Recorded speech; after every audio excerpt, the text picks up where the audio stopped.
Hello, dear Najiba, Dr. Boualek. Hello, everyone. Hello, Khawla. How are you? Hello. I'm good. How are you? Good, dear. Alhamdulillah. Did you Alhamdulillah. like yesterday's Yeah. the keynote speech? Yes, that was amazing. You know, it's a wonderful conference. Yeah. Yeah, thank you, I'm my so dear. Thank I'm you. so So happy proud of to. you, and I'm so thrilled to be here. Thank you. Thank you for being with us, and thank you for your insistent help, my dear. You're welcome. You're very welcome, dear. So I guess we should start at 12:30. Yes. But we don't have so many participants here. Can we wait for another couple of minutes? Yes, let's do that. We have Dr. Emel Khairuddin. I can see her. Yes. Oh, yeah. Good afternoon, everyone. Good afternoon.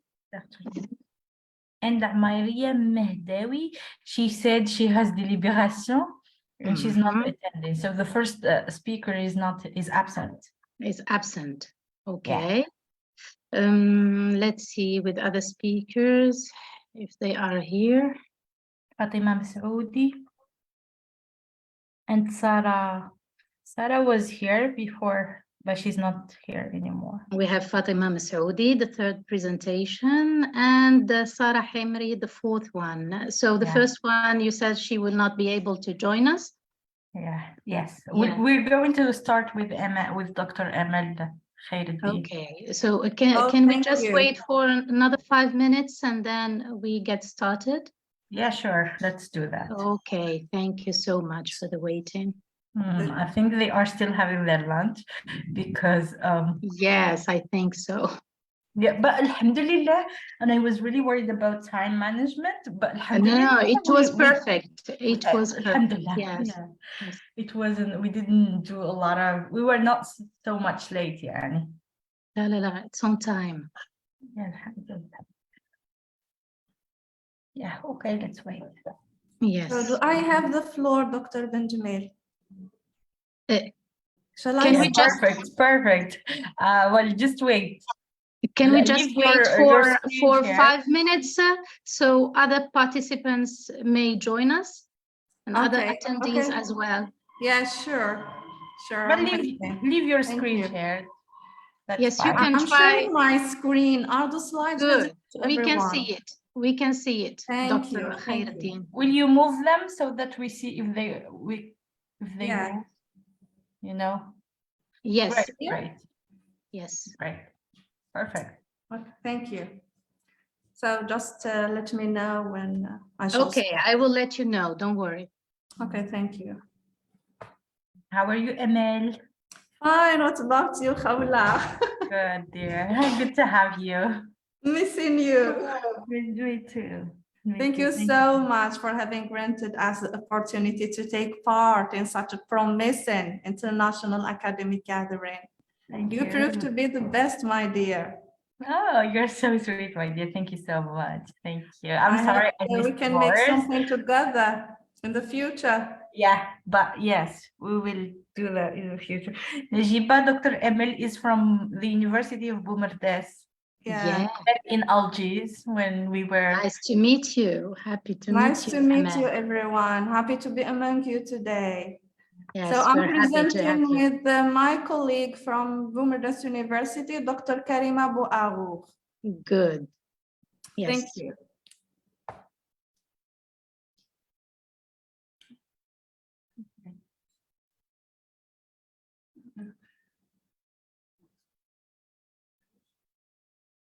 Paula, I guess we should just start.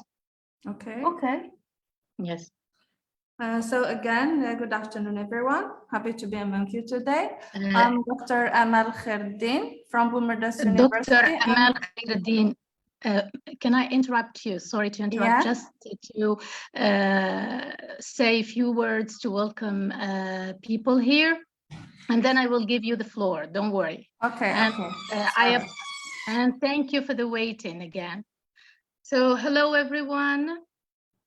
Welcome to the fourth plenary session. I'm the session moderator, Dr. Najib Abu Alag, lecturer at the University of Guelma, Algeria. So yesterday, the keynote speakers talked about the advantages and the disadvantages of pandemics. Doubtless, COVID-19 has been such a horrific experience to many, but I can say that one of its advantages is to be able to go to conference in a virtual capacity, while we still can do our jobs and daily tasks as normal. And this online conference has offered more than this. It's an opportunity to meet with wonderful people from all over the world, sharing with us their insightful thoughts.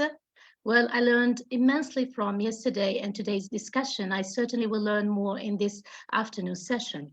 I'm very pleased and honored to be invited to chair and preside over this plenary session, which is comprised of four presentations. In this morning, we heard about apocalyptic fiction, and in this afternoon session, we are focusing more on apocalyptic writing with its different manifestations, such as pandemics, like Michael Lewis, The Premonition, Albert Camus, The Plague, natural disasters such as Tahar Wattar in his novel Zilzal. So in this panel, we have also an interesting study about the psychological impact of COVID-19 on Algerian health workers. Before we start, I would like to remind the speakers that you have 10 minutes for your talk, and then 10 minutes for your questions. Please try not to go over the allocated time, and I will interrupt you about a minute before the talk finishes so we can have time for the Q&A session. So our first speaker in this session is Dr. Amal Khairuddin. Thank you, Dr. Khairuddin, for your participation, and thank you for the waiting as well. So the floor is yours. You can start your presentation. Thank you, dear colleagues. Thank you. So I'm presenting on the topic of the modern apocalyptic Algerian novel of Arabic expression, The Case of Wattar. Actually, this talk aims at debunking the apocalyptic undertones of the Quranic vocabulary and imagery deployed by the Algerian Arabophone Tahar Wattar in his 1974 novel Zilzal. It focuses on Wattar's use of Quranic eschatology in the formation of Algerian nationalist rhetoric to blur the barrier between religious and secular standards of discourse. Drawing on theories of hybridity and apocalyptic narratives, this talk investigates Zilzal's critical engagement with Arabic and Islamist discourses in post-revolutionary Algerian politics, focusing on the novel's hybrid genre, purposeful manipulation of time and narrative space, and inclusion of diverse registers of Arabic language.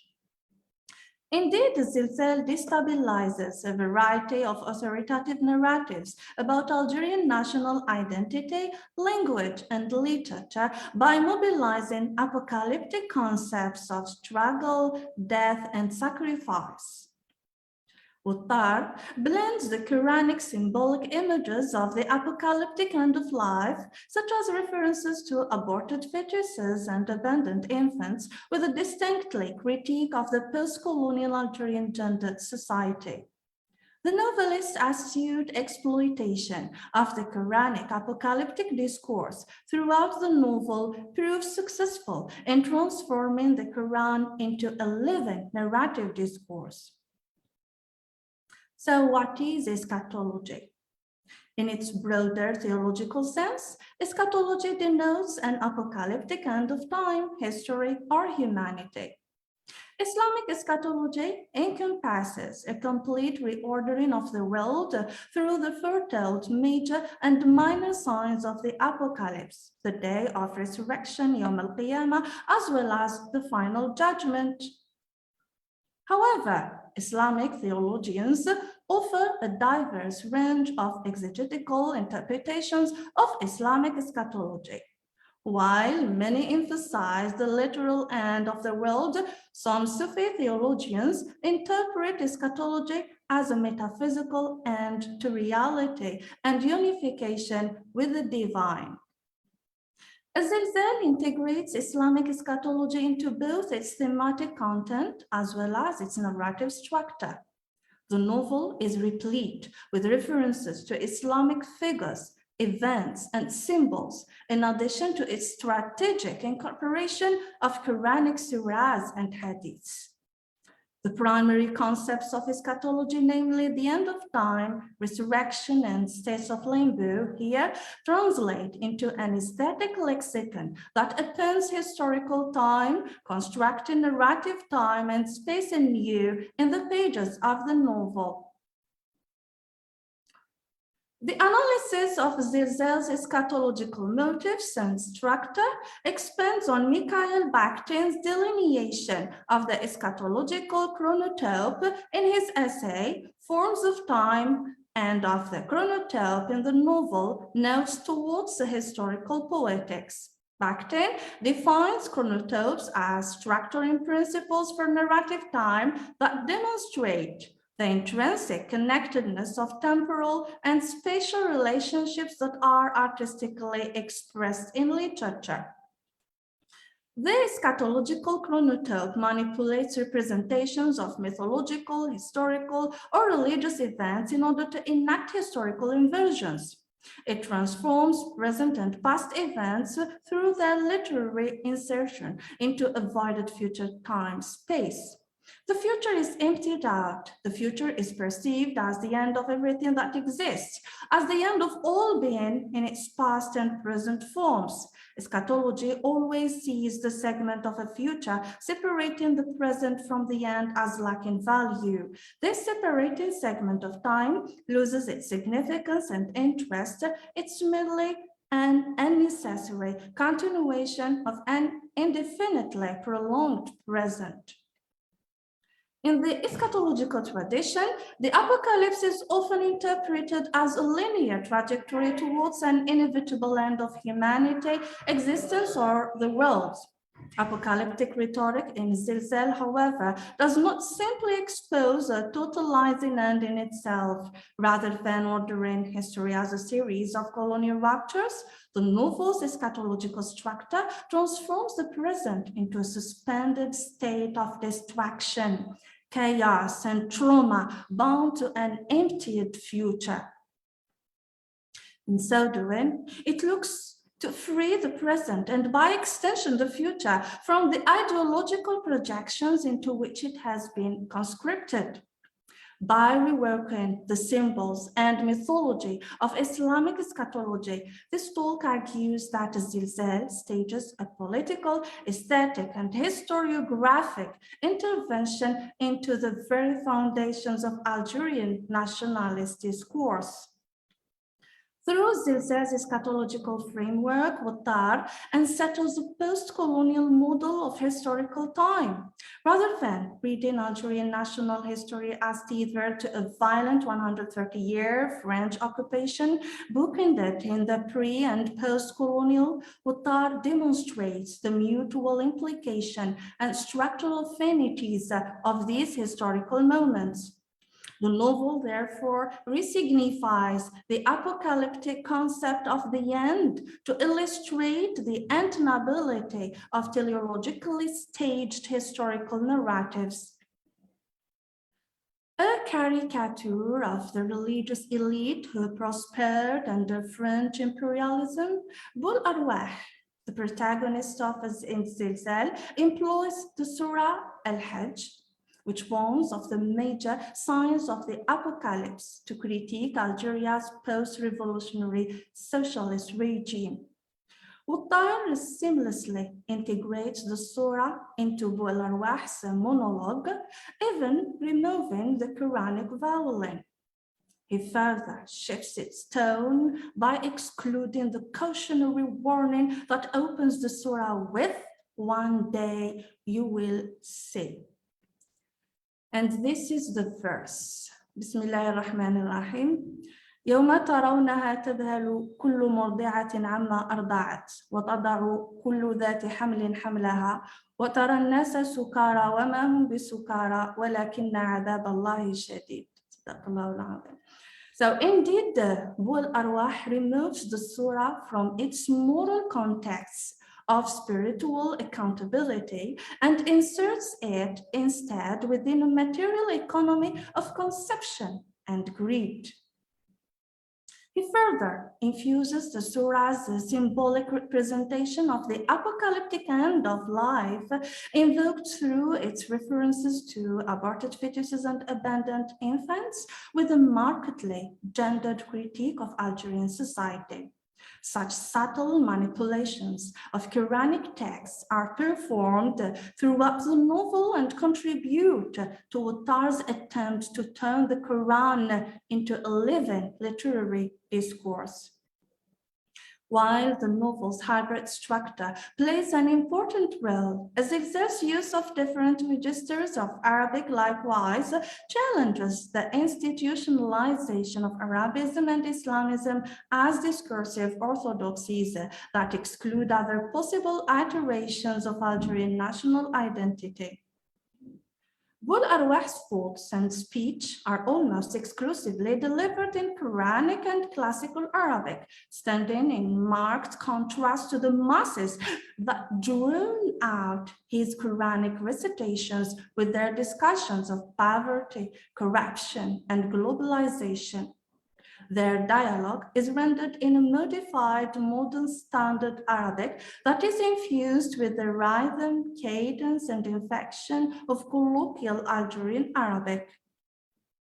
This distances indeed Bul Arwah's Quranic Arabic from the everyday lived discourse of the Algerian social body, a distance the novel compels its readers to mediate. In so doing, Azizal presents a heteroglossic rather than binary model of Arabic that encompasses a wide array of registers of speech. Furthermore, Bul Arwah's self-interested use of the Quran and Hadith to justify his abusive relationships with women and expand his land holdings demonstrates the ability of religious discourse to be manipulated. Attar's novel then lays out these contradictions most explicitly in Bul Arwah's simultaneous externalization and internalization of the Quranic vision of the end of times. In conclusion, Azizal explores the complex cultural and political histories of Islamism and Arabism in Algeria. Specifically, it is through the novel's engagement with Quranic eschatology that Wattari signifies the genealogies of these traditions, positioning them within a more expansive view of Algerian national identity. Thank you very much for having given me the time and for your attention, dear colleagues.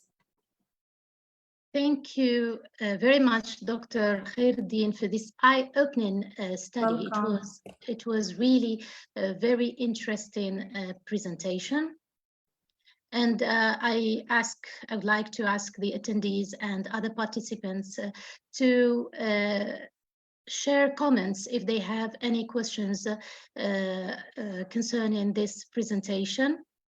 Do not hesitate as well to use the raised hand emoji if you want to add something or ask a question as well.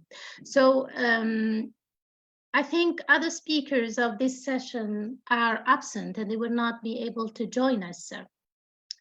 That's why we will invite Dr.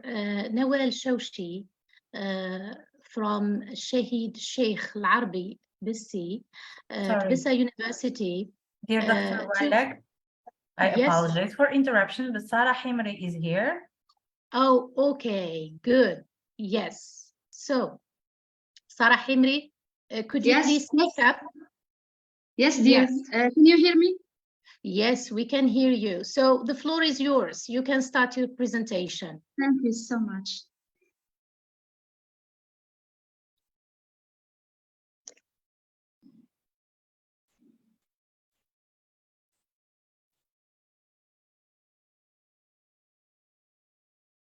So are you sharing your slides with us? Yes, I will. Yes, I will share. Okay, yes.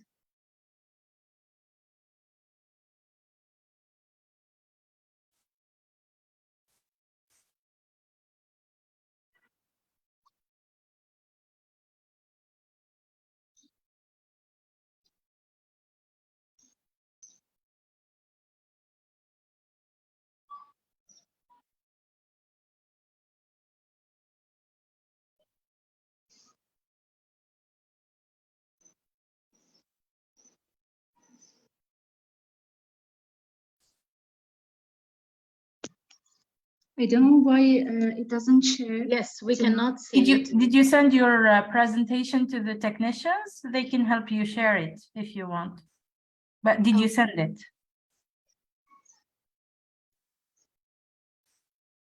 Sarah? Miss Hemri, are you here? Yes, yes, dear, I'm here. But Yes.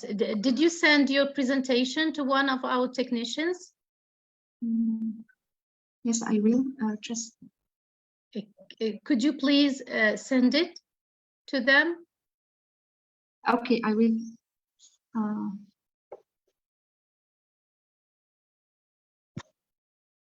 And I think Dr. Boualeg, if you want to go to the other presenter so that we give While time she to can- Sarah. Good. Yes, yes. Sarah, don't worry. Take your time. Send it to me. You can send it via Facebook. Okay, okay, I will. I'll help you share it, but you'll go after the presenter, Dr. Boualeg is Yes. given the floor to. Dr. Shushan Selma, are you here? Dr. Selma Shushan, do you hear me?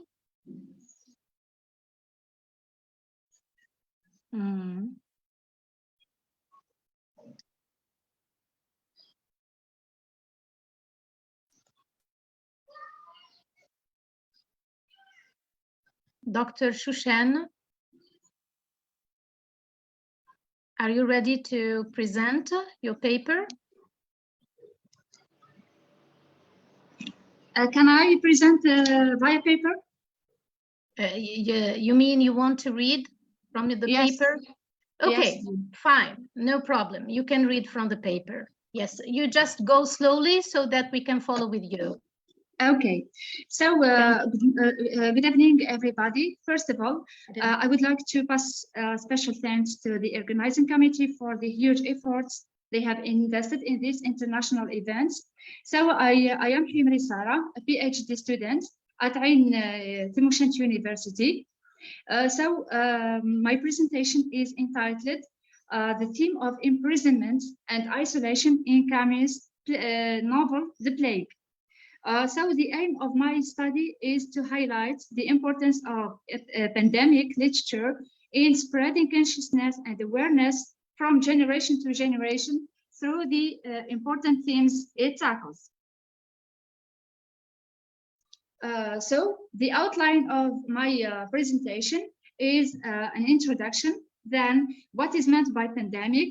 Then here I'm going to through an overview of pandemic and pandemic literature, and of course the novel of Albert Camus, The Plague, and the theme of isolation and imprisonment in Camus' The Plague, and I will conclude with a short conclusion. So, as an introduction,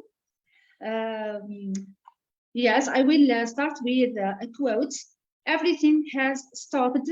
It was like the end of the world to me. It was like seeing the sacred flame die down on some thrice sacred altar.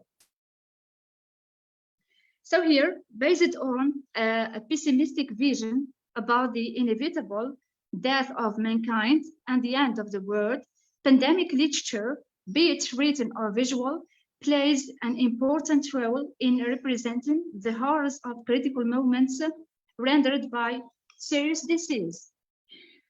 Now here I'm going to the title of what is meant by pandemic. First of all, an epidemic occurring worldwide or over an extensive area, crossing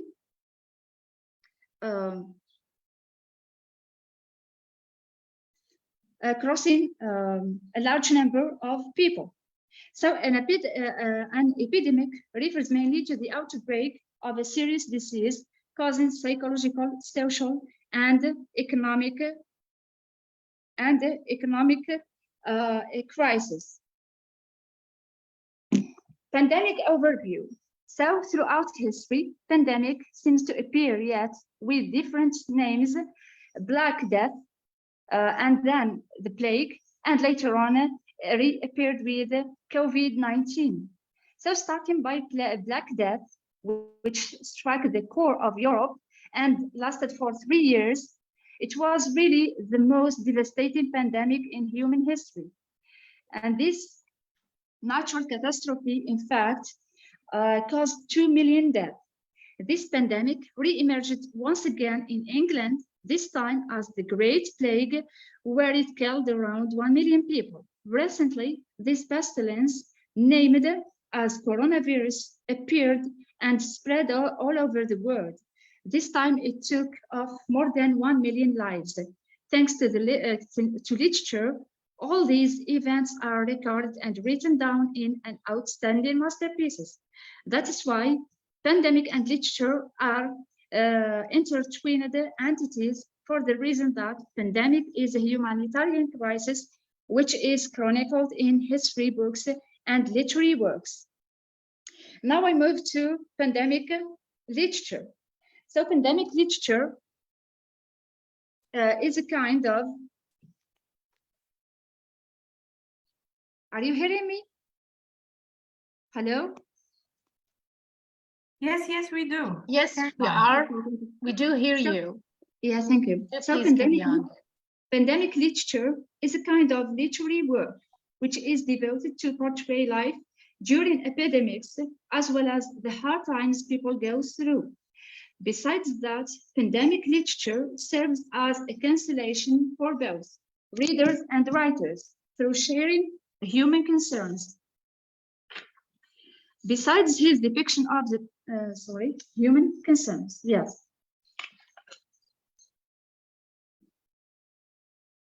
Pandemic literature is also known as the narrative of suffering, because it depicts for us human experiences and explores the real meaning of painful situations through reading, reflection, and storytelling. So pandemic literature has always proved to be a mirror which reflects societies infected with plagues and epidemics.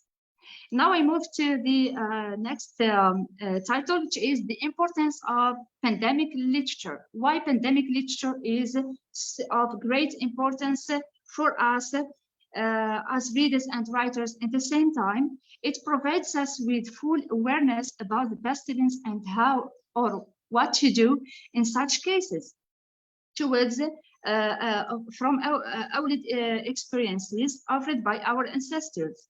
So through sharing our stories people are going through, people here are going to learn how to avoid infection.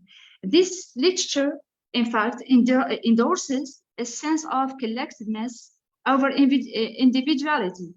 It ensures the necessity of working together to fight such disease. For instance, in Albert Camus' characters in the novel of Plague, here we learn to be, or the characters learn to be as one hand in order to get rid of this pestilence. So in addition, besides this, pandemic literature spreads hope over helpless societies. With the help of Rambert and Rio, Cotard in the novel of the Plague succeeds to overcome his suicide thoughts. So now here I'm going to talk a little bit about the Camus novel about the Plague. It is a novel written in 1947 by Albert Camus. It revolves around a serious pandemic hits the Algerian town, Oran, and this novel captures the state of instability and fear among Iranian people. Through this novel, Camus uses illness and the challenges its survivors go through. In addition, the writer gives his readers different choices of life, whether to fight and survive like grand character, or to give up and lose the fight like Kotar. And besides his depiction of the plague illness, Camus deals also with different themes such as exile, separation, and the like, to provide the reader with the exact feelings of helplessness and fear. Now I'm going to shed more light on a little bit about the theme of imprisonment and isolation in Camus' the novel of the plague. So during the outbreak of the plague, the authorities announced a state of emergency and ordered for a total quarantine because the infected cases reached its peak. The time of pandemic then seems like a prison or exile. Like Camus, I quote, time of epidemic was above all a time of exile, for the reason that it prevents people from contacting each other. So the loss of normality and freedom hence strongly and negatively affect the psyche of Iranian people and kill every hope and of living a beautiful yet happy life.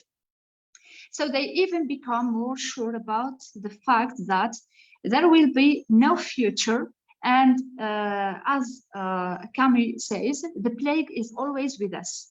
Our lives can end at any moment. So Iranian people put an end to its thinking about the future and they prepare themselves for the worst because all they see is only death. So what seemed normal yesterday became the pleasure of today. Accordingly, this imprisonment is regarded as psychological stressful experience because it leads to isolation, separation, uncertainty about the future and the recovery from such disease. It is a curse in itself. Through the novel, Camus brightly succeeds to depict the themes of exile, isolation, and imprisonment. So here I will, as a conclusion, I would say that although it is known as the narrative of suffering, pandemic literature becomes the consolation for every shattered heart. So thank you for your attention. Thank you, Ms. Himri, for this insightful study, and I apologize for the inconvenience. I'm so sorry that you were not able to share your slides with us.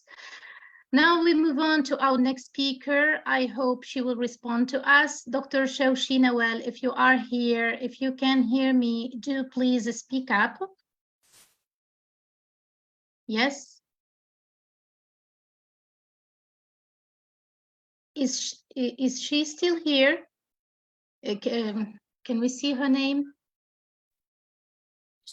What's her name? Shawshi Nawal. Oh no. She's not here. I think she has some technical problems. I hope she will be able to resolve them before the end of this conference. Okay, she's not able to join us, so I think we won't waste time. We can move on to the two remaining presentations in this wonderful conference. My presentation and Khawla's one as well. Well, I guess I will start my presentation.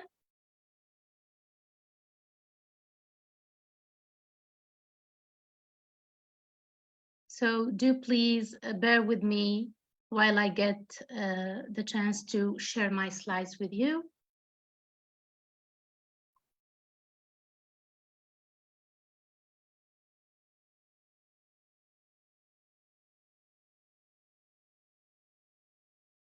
Yes, do you see the slides?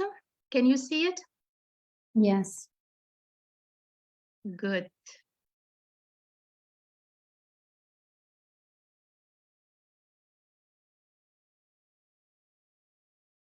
Is it full screen? Yes. Good. Okay, so the title of my presentation is Chimamanda Ngozi Adichie, Half of a Yellow Sun, a Utopian Novel. Introduction. Utopia is the idealized imaginary society which embodies an alternative world different from the lived socio-political condition. The utopian vision has often been a significant vehicle for oppressed people to defy and resist oppressive societies. Because post-colonial studies seek to better the reality of socially, economically, and politically disadvantaged groups, utopianism has found a home in colonized and newly independent nations. However, utopianism has marked because it carries hope for the oppressed people. It has marked the decolonization discourse. However, the aspirations of many oppressed people have morphed into despair when they witnessed their nations sunk into chaos, plagued by insurmountable problems. Well, this quote by Bill Ashcroft here describes the shift from this hope and aspiration and utopianism to despair. The pre-independence utopias of soon-to-be liberated post-colonial nations provided a very clear focus for anti-colonial activism in British and other colonies, but this appeared to come to an abrupt halt once the goal of that activism was reached and the somber realities of post-independence political life began to be felt. Well, as a result, this disappointment has become a recurrent theme in African literature, especially in the writings of prominent writers such as Ngugi wa Thiong'o, Arma, and Ben Okri, and others who expose the evils that threaten the post-colonial nation, such as corruption and mismanagement. However, this mood has changed with the younger generation, like the writing of Chimamanda Ngozi Adichie, who, according to Bill Ashcroft, post-independence despair has been given way to broader constructions of hope. The fictions becomes an amalgamation between hope and despair. And in this paper, I will try to explore this combination of hope and despair in Chimamanda Ngozi Adichie, Half of a Yellow Sun. I will explore what the Canadian writer Margaret Atwood calls utopian writing. So I think that Half of a Yellow Sun is a perfect utopian novel because there is this amalgamation between hope and despair. So here is a picture of Chimamanda Ngozi Adichie, the Nigerian writer, and her novel, Our Case Study, Half of a Yellow Sun, published in 2006 and chronicles the bloody Nigerian Civil War, which lasted from 1967 to 1970. Hope versus despair in Half of a Yellow Sun. So the novel opens before the Nigerian Civil War, shortly after the independence of Nigeria from Britain. It pictures the celebration of Nigerians who dream of a better future. Nigerians like Odenebo, a character in the novel, a senior lecturer at the University of Nsukka, Southeast Nigeria, who debunks the idea that Nigeria was not ready for an indigenous university. He raised his voice in response. His voice rose higher and higher as he argued about Nsukka being free of colonial dominance. So here, Odenebo, a character in the novel, just like other Nigerians, dreams of a new nation that's free, devoid of any colonial traces. So Odenebo and other characters in the novel, like Algerians in the reality, also entertain the idea of unity between all Africans. However, this dream of unity has been shattered once the first flame of the civil war has been ignited because of ethnic and political polarization. We have a very good quote that describes this situation. General Madou, another character in the novel, remarks, the problem was the ethnic balance policy. It was polarizing the army as they should stop promoting Northerners who were not qualified. So we see that ethnic polarization and political polarizations have fueled the hostility between Nigerians and have divided Nigeria or Nigerians between us and them. So, and led this political and ethnic polarization has led to the bloody civil war. So the images of this bloody civil war renders our novel, our case study, an African dystopian novel par excellence. On the similarity between the Western dystopian novel and the African dystopian novel, Keith Booker argues like 1984, for example, African dystopian fictions also often draw important energies from the global politics of the Cold War. This means that the African dystopian novel, like the Western dystopian novel, either promotes or denounces capitalism or socialism. So, and Half of a Yellow Sun by Adichie just follows suit. As we see in this quote, the character is promoting, defending socialism. And she said, socialism could very well work in Nigeria if done right. I think it's really about economic justice, isn't it? So Adichie, just like other African writers, also denounces neocolonialism and imperialism, and we can see this in this following quote. Why is he coming to tell us how to put out a fire when it is he and his fellow British who collected the firewood for it in the first place? But Adichie knows exactly that we cannot only blame Western colonizer for this.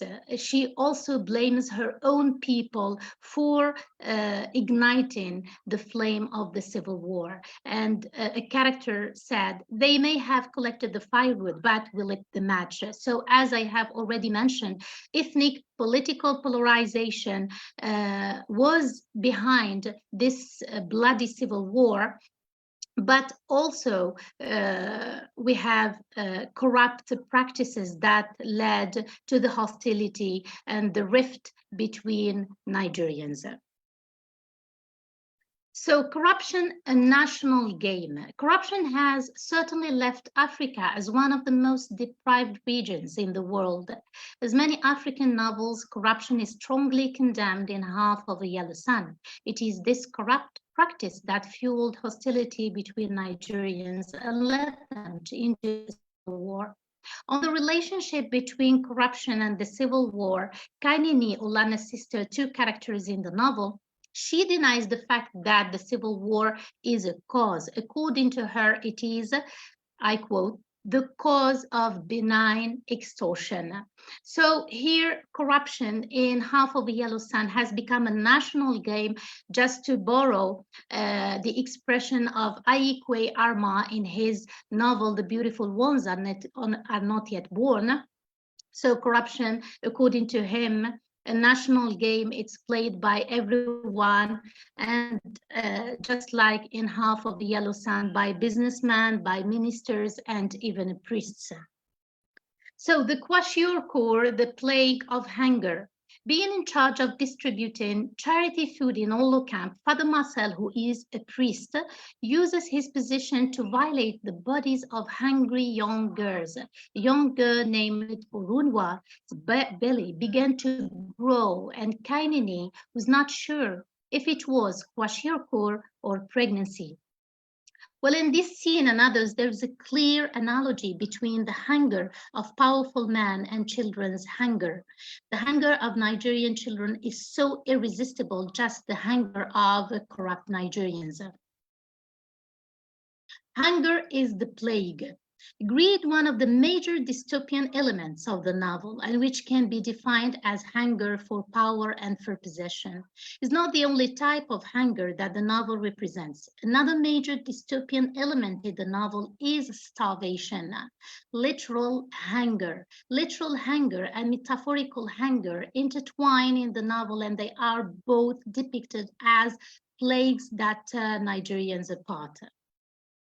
So here is a picture of Nigerian children who are suffering from what is called the kwashiorkor, the plague of hunger. Well, the Nigerian civil war is a war of starvation. Why? Because the blockade during the civil war was the Nigerian government's tactic to force Biafra or South Nigeria to surrender, a tactic that unfortunately has incited a plague. So Ugu, a narrator of the novel and also a character in this quote, is describing the symptoms of kwashiorkor or the plague of hunger. He said, he remembered how the child's belly had lately started to look as if he had swallowed a fat ball, how his hair had fallen out in tufts, how his skin had lightened from the color of mahogany to a sickly yellow. The other children had teased him often. Once Ugu wanted to ask them to stop so he can explain what kwashiorkor was. Perhaps he could read out to them how he described the kwashiorkor on his writing sheet, but he decided not to. There was no need to prepare them for what he was sure they would all get anyway. So kwashiorkor, which is a severe protein malnutrition, plagues Nigeria. The painful images of Nigerian children dying from hunger accentuate the cruelty of the civil war and the inhumanity of man. The plague becomes a metaphor of corruption. Hope in the dystopian novel. So as I have already mentioned in the introduction, this is, according to me, a dystopian novel where hope and despair correlate. So it is also a characteristic that distinguishes the African dystopian novel from some Western dystopian novels. According to Booker, the African dystopian novel departs from the Western one in the fact that it suggests a utopian element of hope for the future. So usually the African dystopian novel ends on a hopeful note. So this hope is derived, according to Booker, from a positive collective experience. So I will read.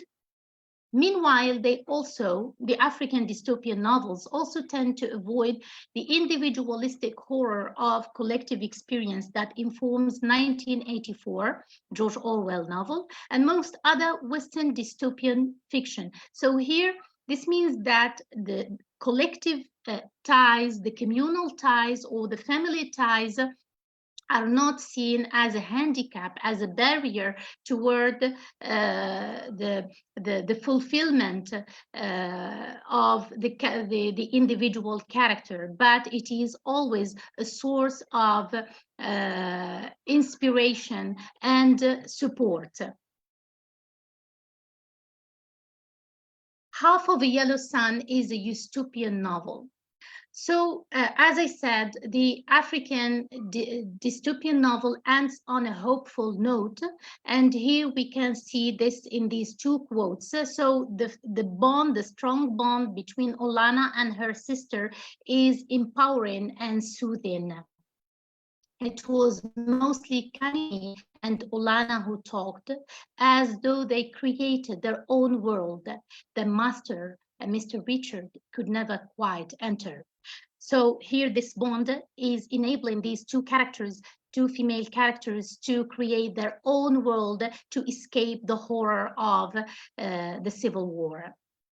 So the novel ends with this Olana's moment of solid hope when she was certain that Kanini would come back. So although Olana has lost her sister, Kanini has disappeared at the end of the novel, and in a mysterious way, but Olana at the end still cherishes the hope of meeting with her sister one day.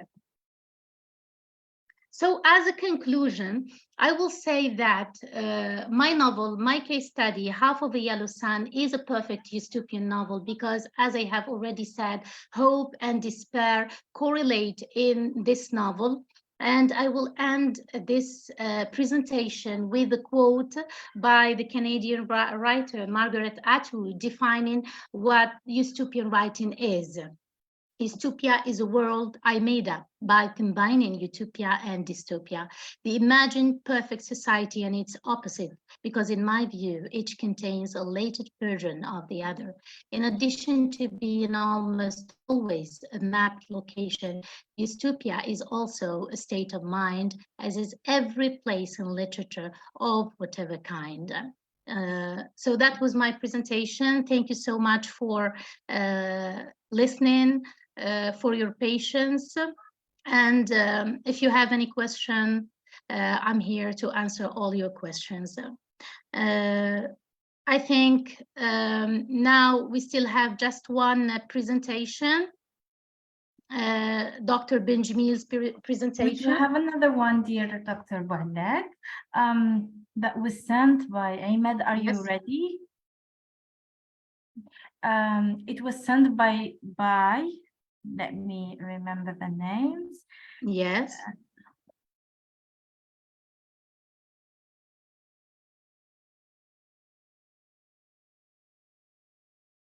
By someone from session 5, Mr. From session 5? Yes, Mr. Abdul Haq, I think.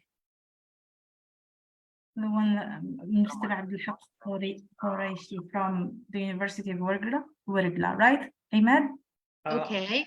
Just give me a second. Maybe I need to download the video first. Okay. Yes, they sent us their video. I can start with then should I start my presentation? Yes, yes, let's not waste time. You can start, Hawla. Okay, thank you very much. Thank you You're for your welcome, dear. interesting presentation, dear Dr. Boualek. Thank you for giving me time to present.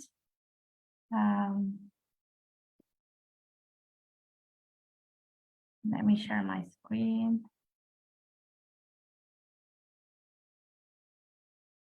Good afternoon, everyone, again. I hope you're doing well and you're not very tired.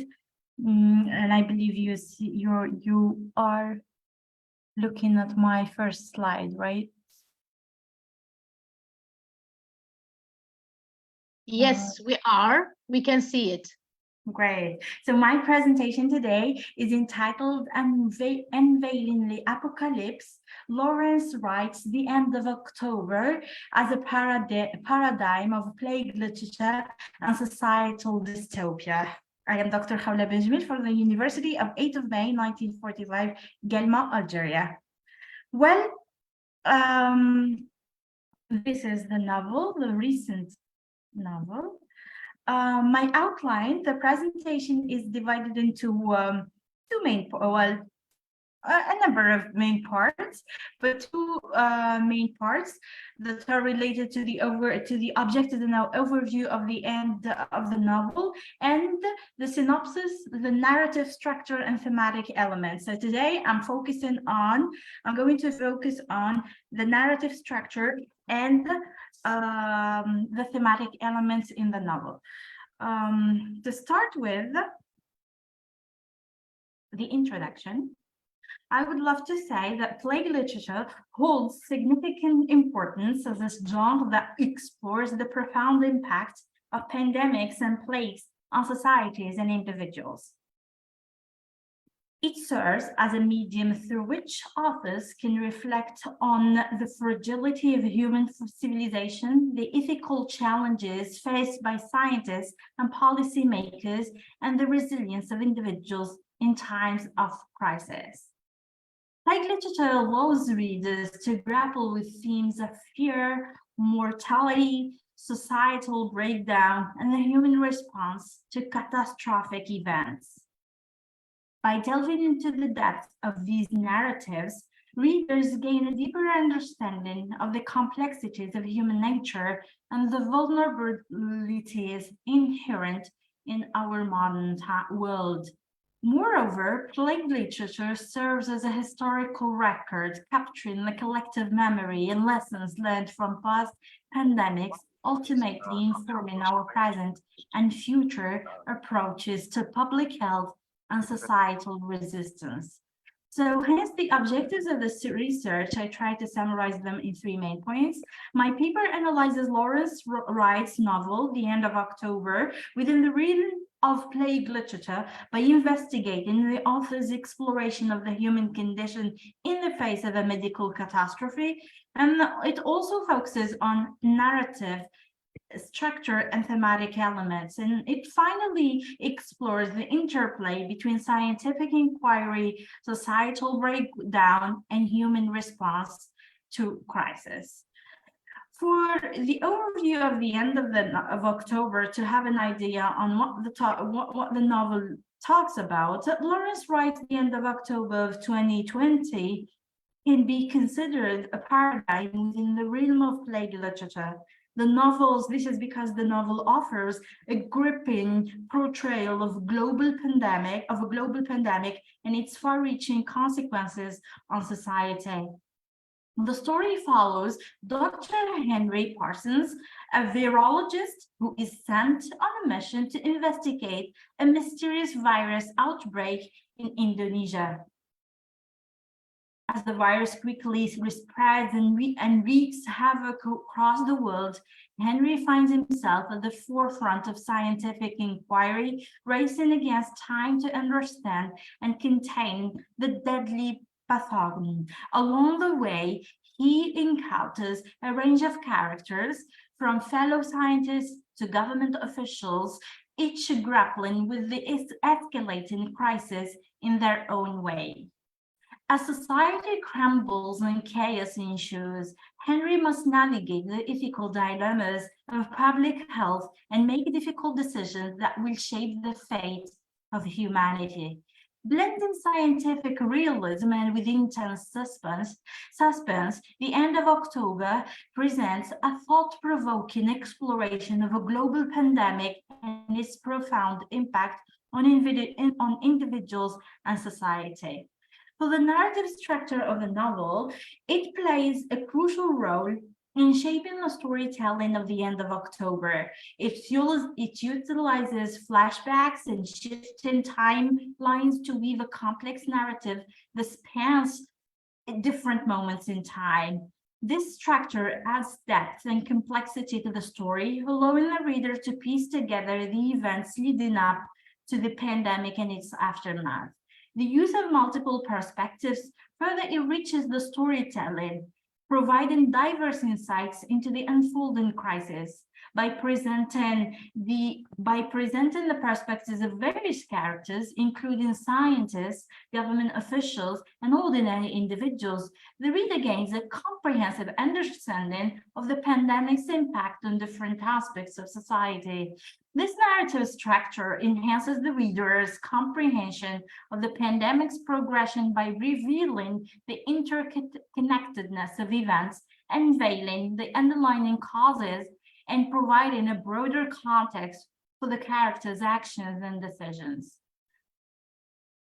For the thematic elements, I try for time constraints of the presentation, I try to summarize the three points I try to summarize them into 3 main points: societal breakdown, scientific inquiry, and human response to crisis. For the societal breakdown, the novel vividly portrays the collapse of societal structures in the face of the pandemic. One example is seen in the breakdown of law and order as panic and chaos grip communities worldwide. As the virus spreads, people become desperate for resources and survival, leading to looting, violence, and the breakdown of social norms. The fragility of modern civilization is exposed as institutions and systems designed to maintain order and stability crumble in the face of the unprecedented crisis. And I illustrate with this quote from the novel that says, under the assault of Congoli, and this is the name of the virus in the novel, governments everywhere were dying. It wasn't surprising when vulnerable governments fell, initially in Lebanon, Iraq, and Afghanistan, one after another, anarchy tracking the course of contagion, killing the strongest and pushing the weak aside. When Italy and Greece both collapsed on the same day, June 13th, the fragility of Western society revealed itself. Civilization was like the polarized caps, thinned out by decades of global warming, and it was melting away. France was next. For scientific inquiry, the novel also delves into the world of scientific investigation during a pandemic. It depicts the race against trying to understand and combat the virus.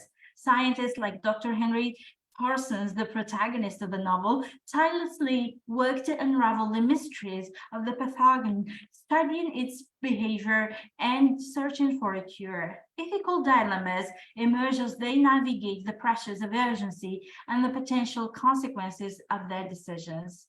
For a human response to crisis, and this is something beautiful and promising, even though we are in a serious matter, in a time of crisis and fear, we'll see how humans can come together in such times. So human response to crisis, despite the difference between their reactions. So the end of October offers a compelling exploration of how characters respond to the unfolding medical catastrophe. Individuals and communities react differently to fear and uncertainty, showcasing a range of responses from denial and resignation to courage and resilience. The novel explores the depth of human adaptability and the lengths people go to protect themselves and their loved ones. It also examines how crisis shapes human relationships as characters form unexpected alliances or experience strained connections under the weight of the pandemic. And I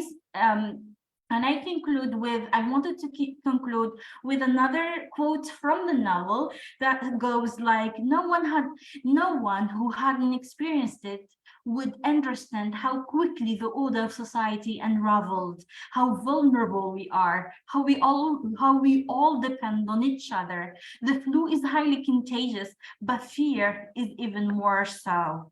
This quote encapsulates the societal breakdown, the fragility of civilization, and the human response to crisis that are present in the novel. It emphasizes the rapid unraveling of societal order and the recognition of our interconnectedness during the pandemic.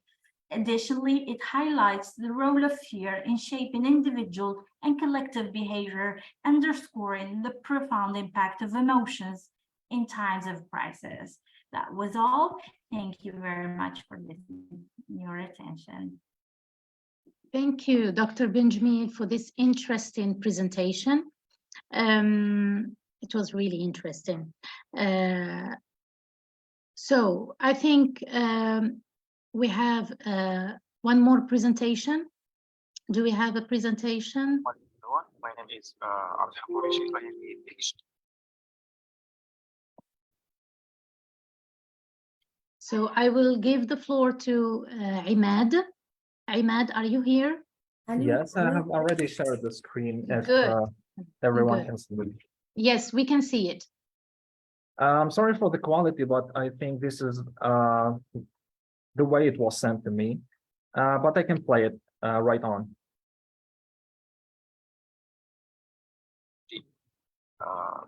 Student thinking.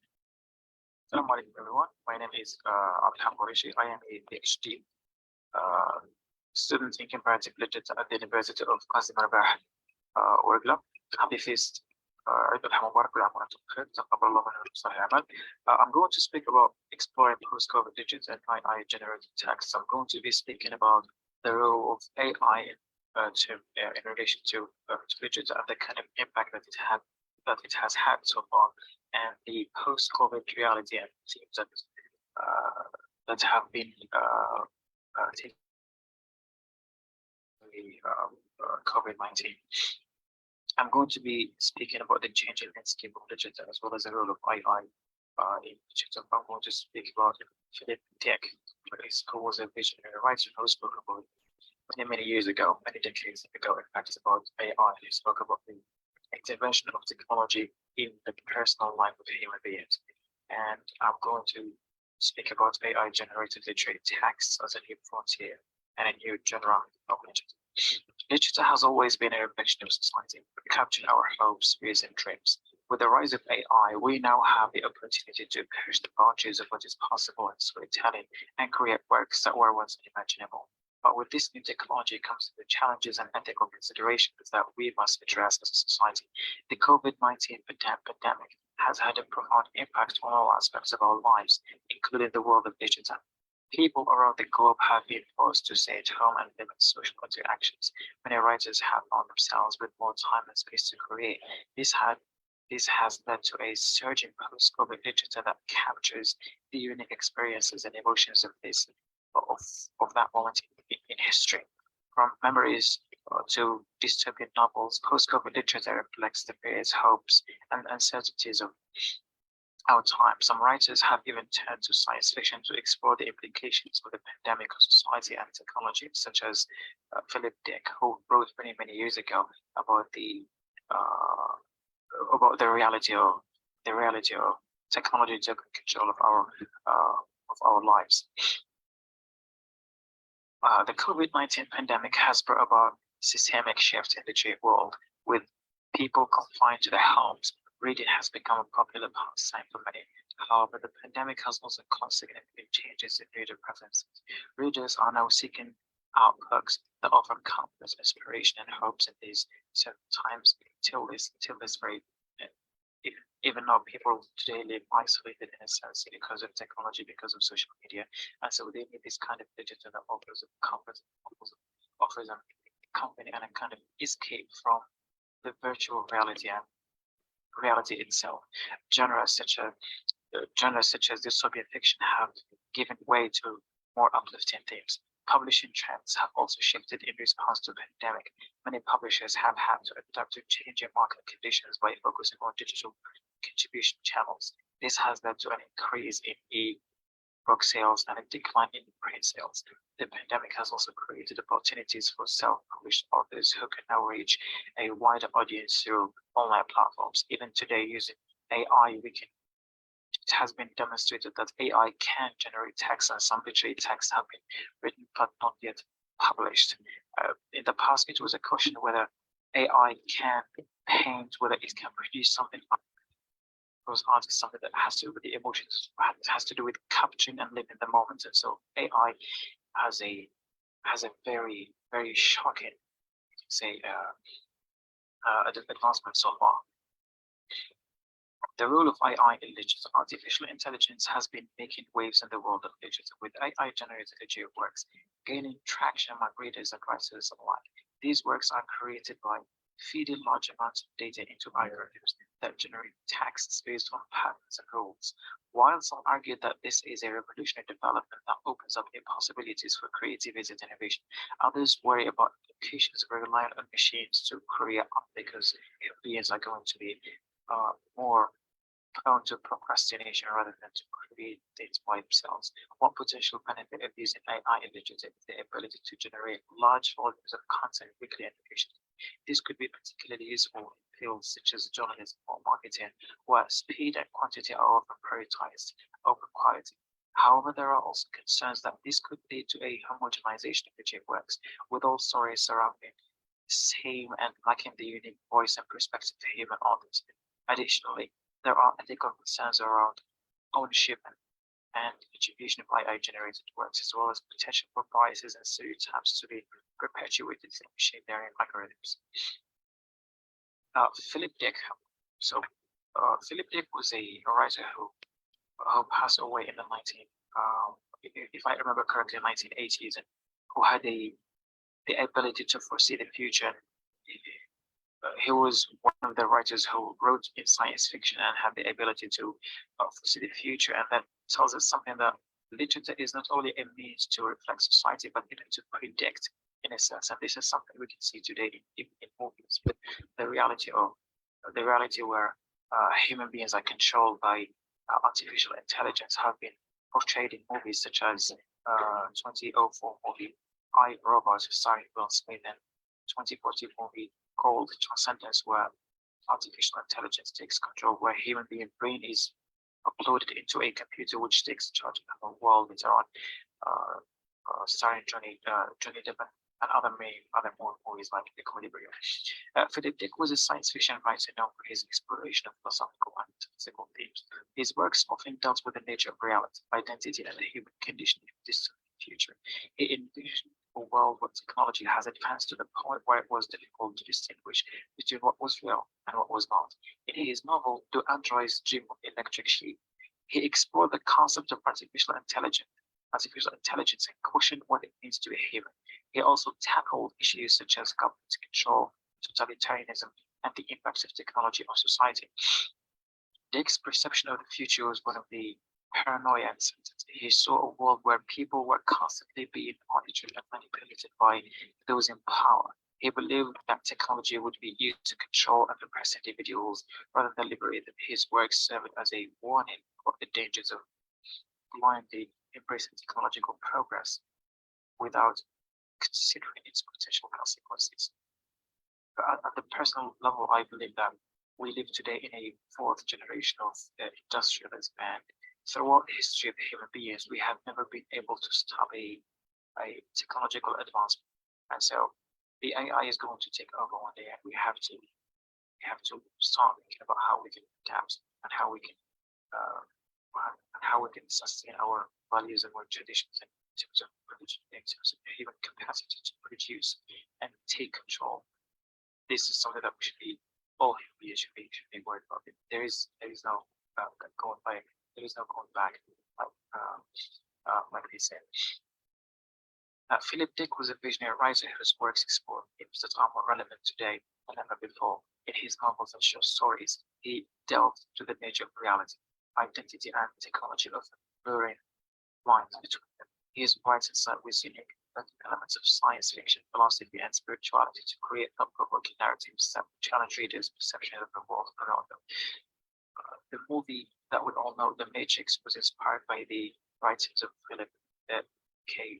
Dick, because Philip K. Dick was one of the people who believed in simulation theory, which basically says that there is a base reality where everything is true, and the world we live in is only a copy and is a world that is controlled by the base reality. This is one of the main themes and one of the main theme and idea in the Matrix trilogy. In the post-COVID reality, Dick's ideas about reality and identity have taken on his as we navigate a world that is increasingly virtual and uncertain. His works offer insights into the nature of our existence and the ways in which technology shapes our perception of it, from the concept of alternate realities to the idea of artificial intelligence taking our lives. Dick's writing remains as relevant today as it was when he first wrote them. Dick was fascinated by the ideas of androids or synthetic humans that could mimic human emotions and behavior but lacked empathy and morality. He explored this theme in several of his works, such as The Android's Dream of Electric Sheep, the Marvel television, The Three Stigmas of Common Eldritch, and We Can Remember It for You Wholesale. In these stories, androids are either used as slaves, tools, or enemies by humans, or they rebel against their creators and seek to replace them. Dick questioned the nature of humanity and what makes us different from machines, as well as the ethical implications for creating and destroying artificial life. Today, we are witnessing a rapid advance in AI technologies such as deep learning, natural language processing, computer vision, and robotics. These technologies have many positive implications, such as improving healthcare, education, entertainment, security, and so on and so forth. However, they also pose significant challenges and risks, such as unemployment, privacy invasion, bias, manipulation, and threats. Some experts warn that AI could suppress human intelligence and capabilities in the near future, and that we need to ensure that AI is aligned with human values and interests. Dick's perception of the future was not optimistic, but rather pessimistic and cautionary. He warned us about the dangers of losing our humanity and our agency in a world dominated by technology and corporations. He also urged us to question our reality and our identity, to seek meaning and purpose in our lives. His works are still relevant and important today, as they inspire us to think critically and creatively about the impact of AI on our society and ourselves. AI-generated literature works. The rise of AI-generated literature works makes it new frontier in the world of literature with potential to revolutionize the way we create and consume stories. These works are created using machine learning algorithms that analyze existing literature works and generate new ones based on patterns and themes found in the data. While some may argue that AI-generated works lack the emotional and depth and creativity of human-created works, others see them as fresh perspective that can bring new voices and ideas to the literary world. In fact, so far many short stories and novels have been written by AI, and they don't. The truth is, they don't like that kind of gap. This is the reality that they can generate texts, not as well as creative as human beings do, but experts say that, like IBM experts say that they will be able to do so in the very near future. If in terms of education, they're going to have the ability to teach young learners. One of the strengths of AI generated works is their ability to quickly produce large amounts of content. This can be particularly useful in industries such as journalism or marketing, where there is high demand for timely and relevant content. However, this also raises concern about the quantity and originality of the works, as well as the potential for bias in algorithms used to generate them. As with any new technology, it is important to carefully consider the implications and ethical considerations of its use. Conclusion: embracing the intersection of literature and AI. Exploring the intersection of literature and AI is crucial for the future of creativity. We have seen how the COVID-19 pandemic has inspired a new wave of post-COVID literature, but we must also consider the potential of AI-generated works. While there are other ethical implications to consider, we can also embrace a hybrid approach that combines the best of human creativity and AI technology, especially that AI is produced by human beings and it is run by certain algorithms. So the question always remains how to control this kind of, how to set these algorithms with the thinking horizons of human beings. By embracing this hybrid approach, we can unlock the possibilities for literary creativity and push the boundaries of what is possible. The future of literature is not just about human authors or AI algorithms, but about the collaboration between the two. It is not it does us no good to keep towards AI, because as I have said earlier, there is a human being. We are, through our history, we have known that we have never been able to stop any kind of industrial revolution, and today we live in the fourth industrial revolution, like it happened before.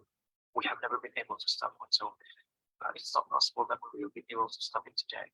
So the only thing that can stop AI development, producing the children, literary art, and painting, and intervening in our personal lives is still a global war on hereafter. So thank you so much for your attention.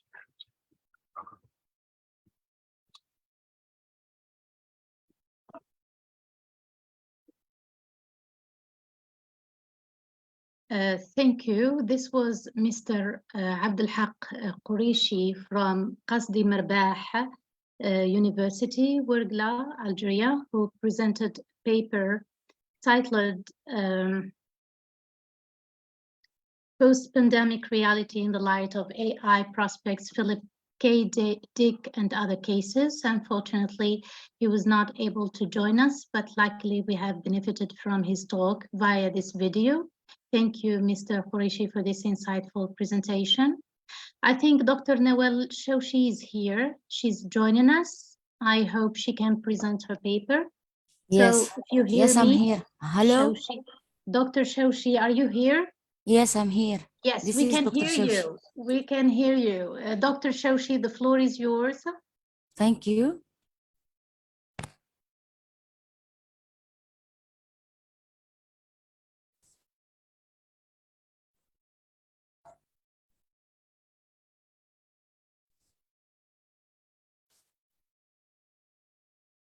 Would you please share your slides with us? Yes, I am trying to do so. Good, good. Thank you.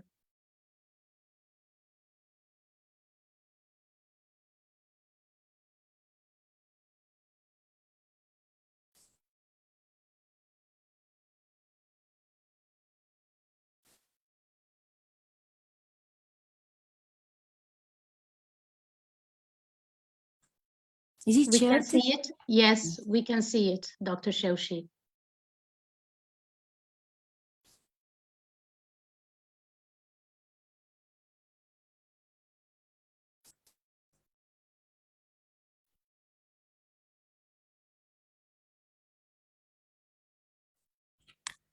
So this is me, Dr. Shawshif Nawal from Al-Arabic University.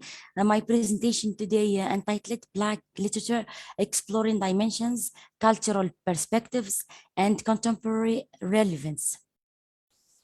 Black literature is a genre that has captivated readers and scholars throughout history, offering profound insights into the human condition during times of crisis. By examining the diverse forms of Black literature and its representation in various cultural traditions, this article aims to shed light on the rich and complex tapestry of the genre.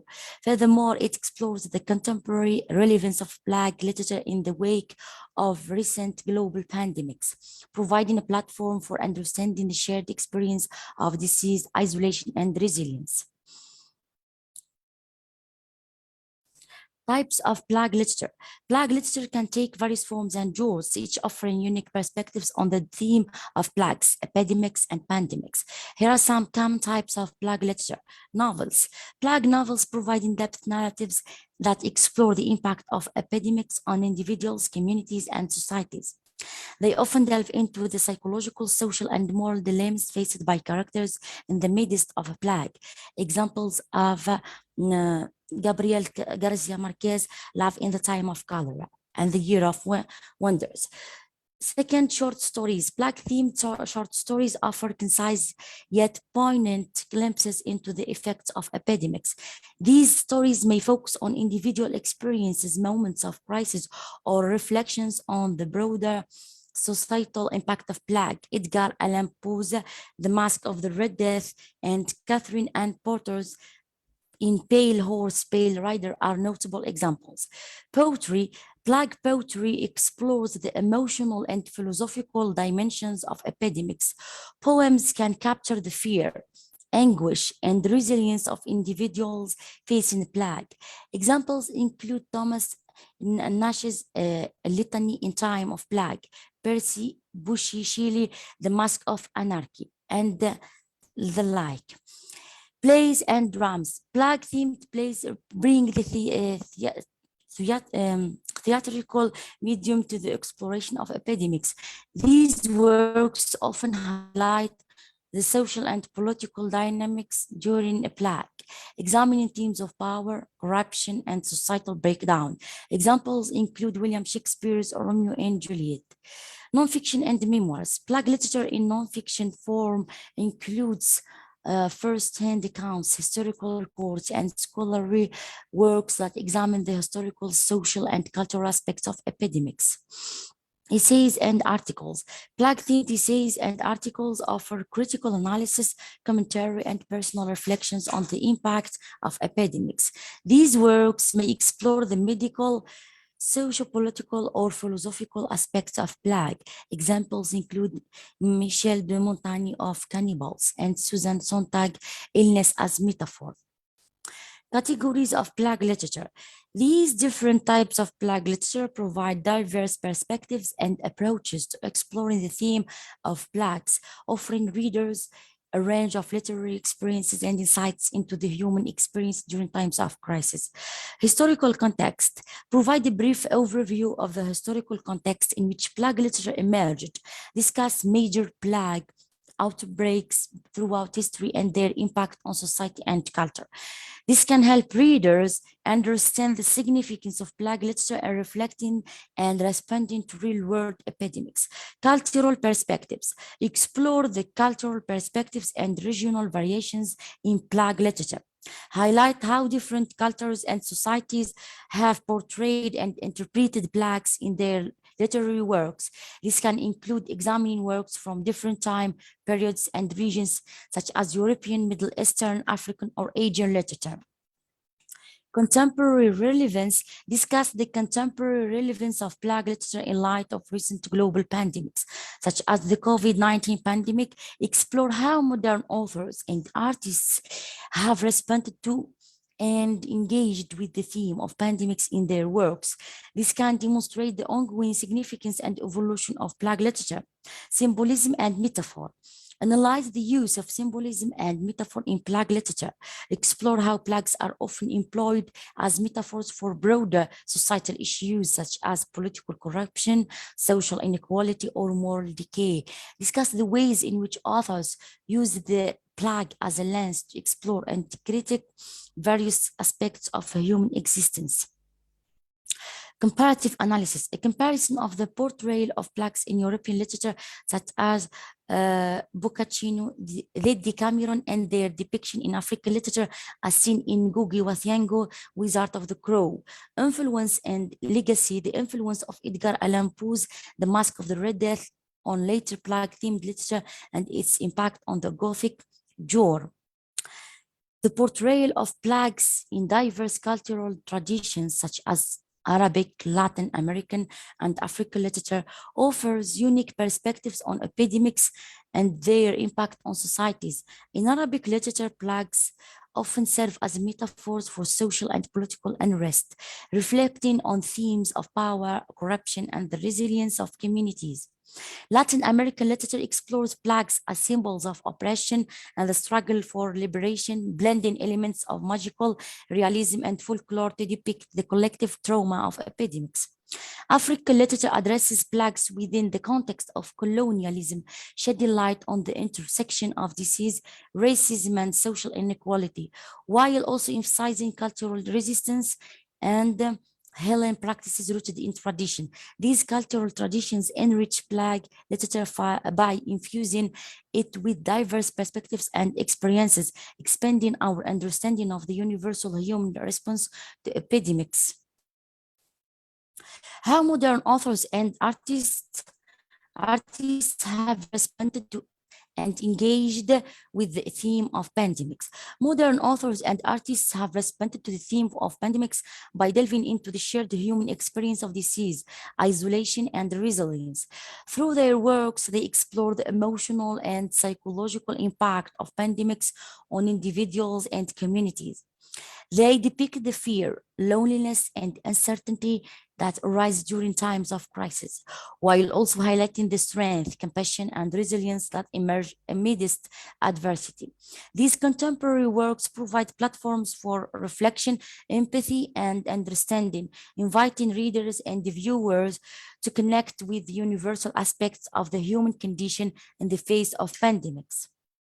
The ethical responsibilities of writers in depicting pandemics. Writers have a responsibility to portray the realities of pandemics accurately while also treating their subjects with compassion and empathy. They must navigate the fine line between raising awareness about the challenges faced by individuals and communities and avoiding sensationalism or exploitation.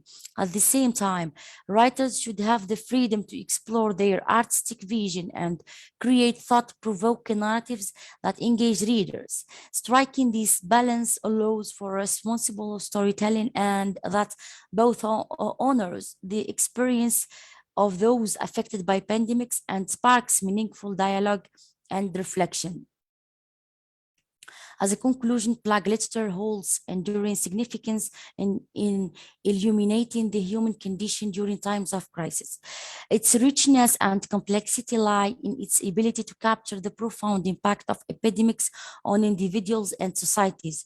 Through various forms of literature, it explores themes of fear, resilience, societal change, and the role of individuals in times of turmoil. Plague literature remains relevant across time, transcending specific historical contexts and resonating with readers in different eras. Its exploration of universal experiences and emotions ensures its timeless relevance as a genre that sheds light on the human experience during times of crisis. Thank you all for your attention. Thank you, Dr. Nawal Shawshi from Shahid Sheikh Al-Arabi Tbissi, Tbissa University, Algeria, for presenting this paper titled Plague Literature Exploring Dimensions, Cultural Perspectives, and Contemporary Relevance. That was very insightful study. Do we still have another presentation? I think we're done to Q&A session. Okay, good. Yes, let's move on to Q&A session. Do we have any questions? We have a raised hand from Professor Bouragbi. Okay. Yes. Hello, Professor Bouragbi. Well, how are you? I'm good. I'm so happy to have you here. So happy to Thank you see for you. taking part in this conference. Is there any relationship between Leila and Najiba? Yes, there is a close relationship. We're sisters. We happen to must be your sisters. sister. Yes, very she's good, my very good. sister. Okay, Thank very you, good. Doctor. Okay, I have some comments and probably questions. Okay. First of all, Okay. let's start by the end about Shawshi. Shawshi, Yes. in fact, she's presenting a paper, but not an article. She's supposed not to put the word article in her slides, because an article has its own techniques, introduction, body, and so on. And so the word article must be omitted. Second, let me go to you, Najiba, first. You said utopian. Okay, utopian, dystopian. It's really a mess of concepts. First of all, does utopia exist? If yes, what it is? Or what is it? Second, when we say utopianism, means absolutism, and we say absolutism means timeless and spaceless. It means no existence of time, no existence of life. But I think when we say dystopia means life. Life is a kind of dystopianism. We try to be perfect in a world which is imperfect. This is the ongoing, in a way, notion of time. It means if we all know, if everything is perfect, so what does life mean? So don't let me what life is, but rather tell me what life is not.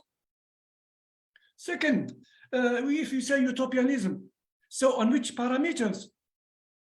So if there are many stories, we have the American utopianism, the European utopianism, the Islamic utopianism. So which one? Okay. So and if everything is a kind of utopia, so where do we have ethics, morality, sacred books to guide us, and so on? We commit mistakes, we have the fall of man, and so on. So it means all these parameters show that dystopia is the surest way to give a meaning to life. Second, let me go to, you have spoken a lot, mainly Dr. Kauthar. You have spoken about the thematic concerns of utopianism and so on. But how do we find this plague fiction? How is it presented structurally within?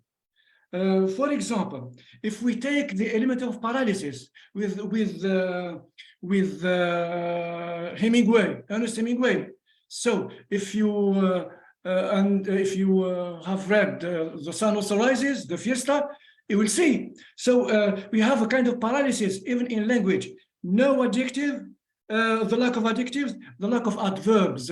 It means he has broken the standard English. There is no suggestiveness of English. English itself is dead. How then can it be presented in plague fiction? And thank you very much. Thank you so much, Professor Burikbi, for this invaluable feedback. So we would ask. Hello, madam. Yes. I would like to have a talk. question? This is me, Dr. Shawshi Nawel. I would like Yes. to talk with Professor Burikbi. Happy to see you, Professor Burikbi. Thank I was your student at Annaba University. Super. Yes, sir. Okay. In 2012, written expression module. I'm happy. I'm so happy to see you today. Okay, thanks a lot. Me too. Thanks a lot. I don't see your face because I see only Shawshi Nawel. Yes, I yes. don't know. Lovely Happy to see you. encounter. No problem. No problem. Okay, do we have other questions so that we move to answers? Yes, I do have a question. Okay, yes, Imad, what's your question?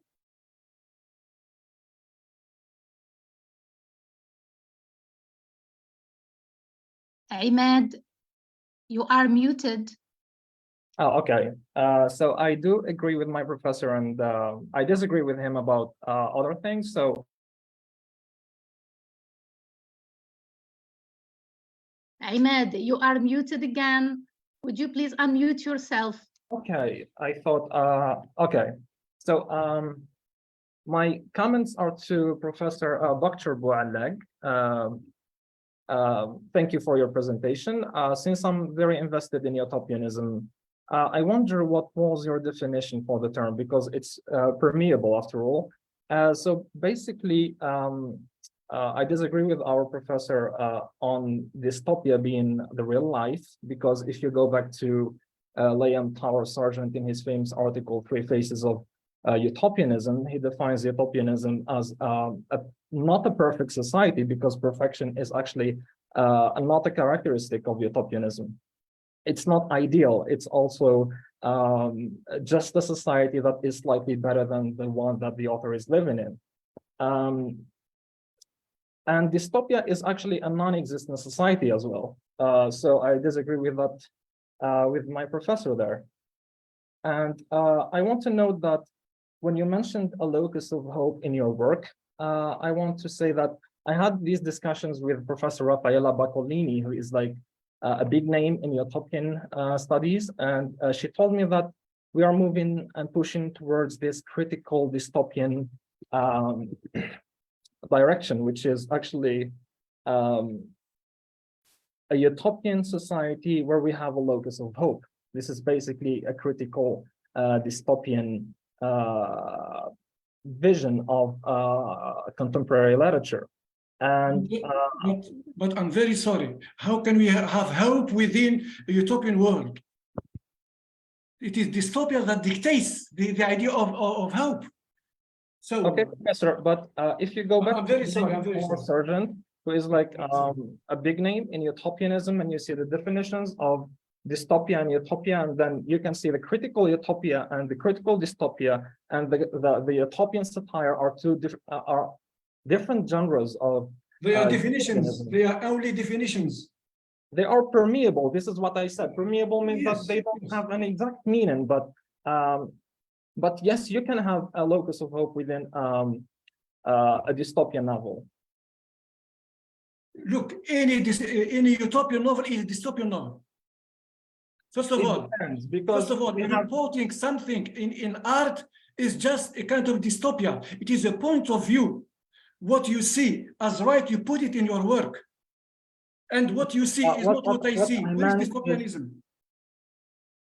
No, Okay. what I meant is by utopia, it depends, because we have a utopia with a capital U, which is an umbrella term for all of these. Okay. And then we have a positive utopia, and then we have a negative utopia, and we have the anti-utopia, which is the thing that we're talking about now. And dystopia and anti-utopia are not the same thing. But yes, you can have, utopia is by definition a society, a non-existent society that is slightly better than the society of the authors. It doesn't mean it's perfect or it's ideal or anything like that.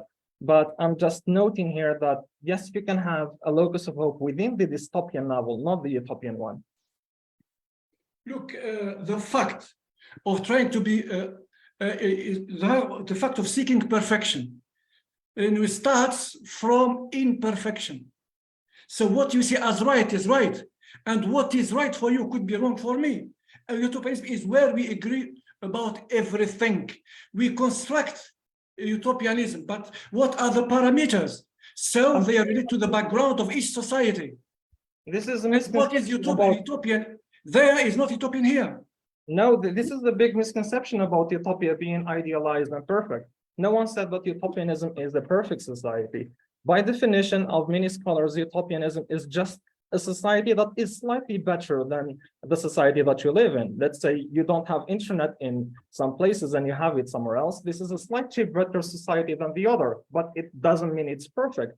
This is utopianism in a nutshell, but it's not a perfect or ideal place to live Okay. in. You said internet. Having internet, is it really a positive act? It could be also very destructive, the other side.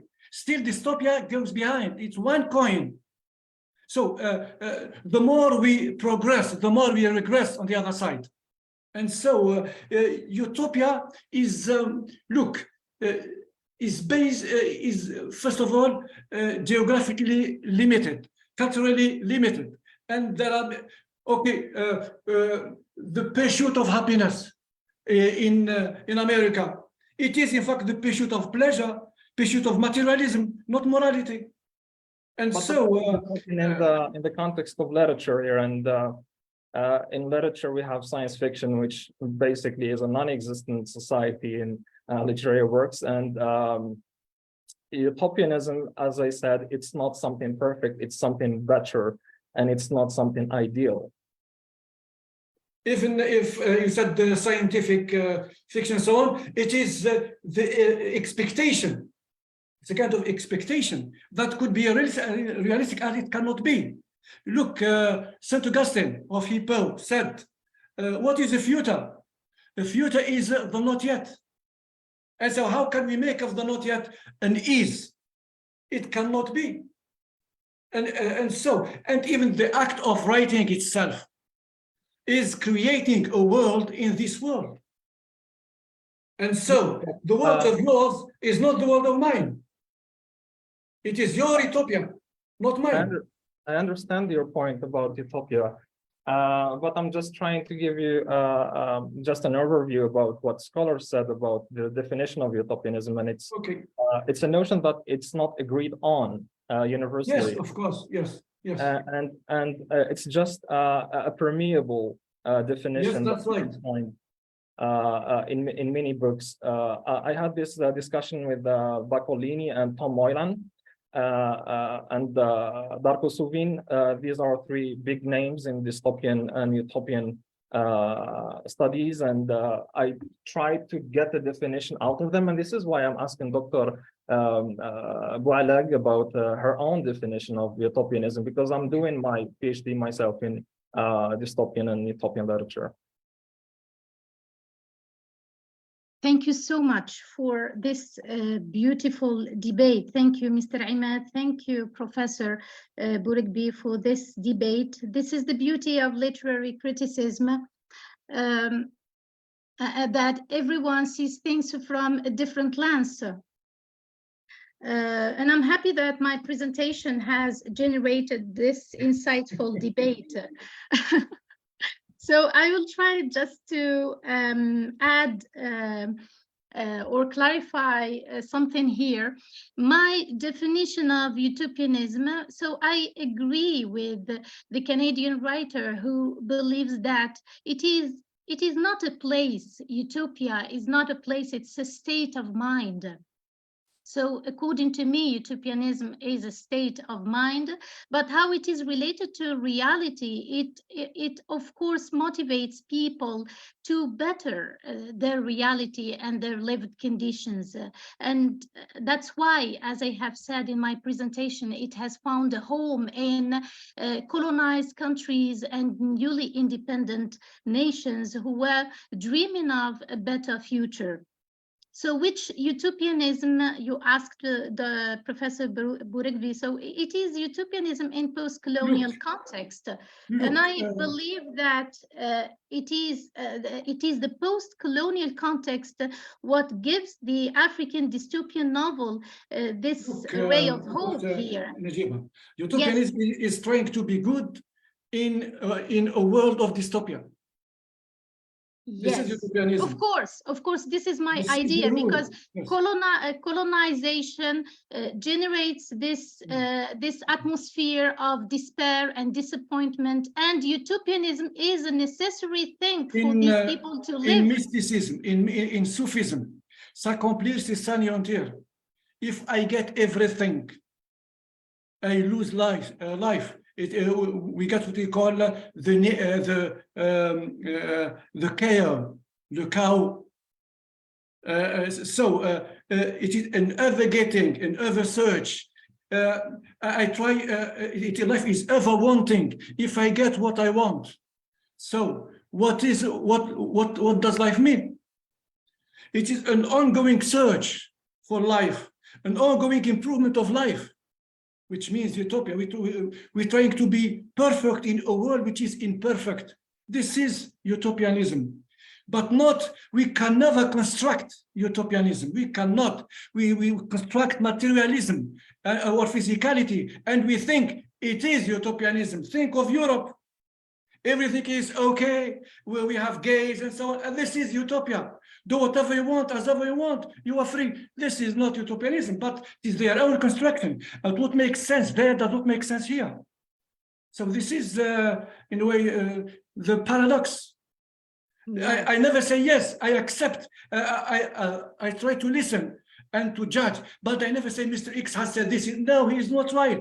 So if he has said something, so what about me? So you have the same right as he or she, whatever is his let's say, identity. So you have a mind to use, and you have facts in front of you, and it's for you to judge.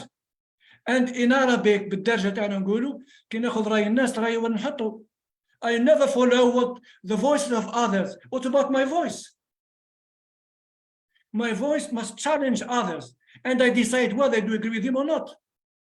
So this is what I see as, in fact, never accept things as they are. Criticize, never say yes. You must say yes, but, no, but. Give your own point of view. So I never, something else which is what I see also paradoxical. If I choose a theory and I apply it, where am I? So I become the slave of the theory that I used for application. So what about me? So I have a novel in front of me. I read it as anyone else. The one who has invented the theory has read the novel and has in a way introduced this theory. And all theories are conventions, and reality is all the time something else. Even romanticism is trying to look for what reality is, naturalism and so on, but they fail. Reality is beyond our grasp. That is why I said perfection means all-knowing, and only God knows, all-knowing. And the all-knowing, when we say we become omniscient, we know everything, so we lose everything because we get nothing. So these are, in a way, I've got inside what we call hermeneutics or phenomenology, but still the world is the world for me. And so the world never has one meaning. It has many meanings. One signifier has many signifieds. Language is suggestive, and its suggestiveness imposes so many interpretations of one work. And so, where is it? So, what is utopianism? Probably probably the author will laugh at us, and they mean this is utopian. This is dystopianism. So, it is just a point of view. We have read the novel. Probably we are reading ourselves through the novel, and we see that this is the right way. It is not. There must be all the time something else that we fail to understand in creative work of art. Thank you very much. Thank you so much, Professor Bourigbi. What you're saying is really interesting. We have benefited a lot from these ideas, and you are a philosopher as usual.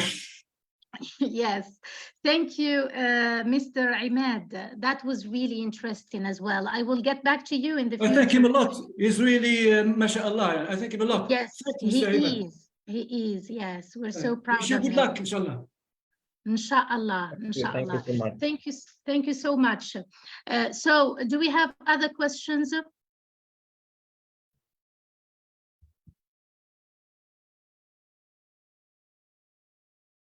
Okay, we don't have questions. So I think in this case, Final comments or anything? yes, questions or comments. Before we conclude. Yes. If we don't have any questions, I think we need to draw things to a close now. Do you agree, Khawla? Yes, dear. Thank you so much. Okay, you, please everyone. allow me, Khawla, please allow me Go to ahead. thank people who were behind the success of this conference. Well, as the old saying goes, all good things must come to an end. This has been a wonderful conference. I have enjoyed listening to the talks. It's good for us to learn about plague literature. Fiction is always a tool to inspire and educate people. And as the Nigerian writer Chimamanda Ngozi Adichie said, fiction illuminates history. I would also say it can illuminate different fields and disciplines, even science. I have a great honor to preside over the final session of this very important conference. I would like to thank the organizer, Dr. Khawla Benjamil, for being able to gather all these insightful minds in this conference. This conference could not have been without the keynote speakers, Professor Slavik and Professor Kwoman, who produced much research and pioneered so much work in pandemic writing. Thank you for that. I would like to say thank you for the participants and attendees for taking the time to grace us with their presence and insightful thoughts. I hope we will have another opportunity to meet again. I wish you all the best and thank you again to the conference organizers and members of Scientific Committee. Now I give the floor to Dr. Khawla. Thank you, Khawla. Thank you very much, dear Dr. Najiba, Professor Bourigbi, and everyone here. Thank you for your nice words. I'm sharing the screen, so I have prepared a very short note, closing note for you. Can you see it? Yes, we can. Great.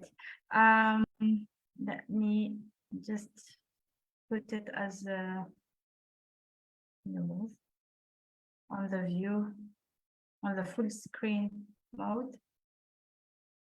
Yeah, so everyone, thank you very much. Thank you for those who have stayed till now, till the last minutes of the conference. And I'm very happy that in our schedule, it says that we finish at 2:30 Algeria time, and it's almost 2:30 Algeria time. Thank you very much for respecting the time, everyone. So So, ladies and gentlemen, esteemed participants and distinguished professors and colleagues, it is with immense and pleasure and a deep sense of pride that I stand again before you today at the conclusion of the online international conference on plague literature, pandemic writing, and COVID-19 fear as the president of the organizing committee. As we come together from various corners of the world, I am filled with gratitude for your presence and unwavering commitment to advancing our understanding of the profound impact of plagues and pandemics on literature and human experience. Our heartfelt gratitude goes to all of you. Our keynote speakers, Professor Scott Slavic and Professor David Quammen, members of the scientific committee and the organizing committee, presenters, technicians, and I have a screenshot of during your engaging last Q&A session for you. The Democratic Center in Berlin for graciously hosting this conference, namely Dr. Yusuf, and from the University of Benghazi, Dr. Yusuf Zerwani Omar, and Professor Ammar Sharan, head of the Democratic Arabic Center, and the conference director, Dr. Karim Aish. As we conclude this international journey, intellectual journey, and international one, I implore each and every one of you to embrace the curiosity that has brought us together. Let the discussions and insights gained here serve as catalysts for future research, collaborations, and ultimately positive change. Thank you all for your participation and unwavering commitment. I wish you all continued success and fulfillment in your scholarly pursuits. Thank you, and may the impact of this conference be far-reaching and enduring. Thank you very much, everyone. That's it. Goodbye. Thank you. Bye-bye. Everyone, do you want us to take a last, if you want to put your cameras on, we can take a last key screenshot, everyone. And I can read in the chat box lots of thank yous. Thank you, everyone. Thank you for your presence. Professor Bourigbi, thank you. Dr. Najib Abu Alag, and everyone, Imad, everyone, thank you. Let's take a groupie. And I'll send it to you in the email. I'm sending you a feedback questionnaire. Please take the time to fill it in for us to enhance ourselves. Thank you, Professor Stephen Tamari, for being here. What time is it over there in the States? It's about 8:30. 8:30. Thank you In the morning. for being so early for us. So I'm taking a screenshot. Thank you, Professor Françoise from France. Everyone. Here, 1, 2, 3, go. Another one, in case you don't like this one. Thank you. Thank you from Tunisia, Yusra, everyone from all over the world, Pakistan, the States, India. Thank you. And Algeria, of course. Bye-bye. Bye-bye. Bye. Goodbye. I thank you, Dr. Steve. Wish you the best. Bye-bye.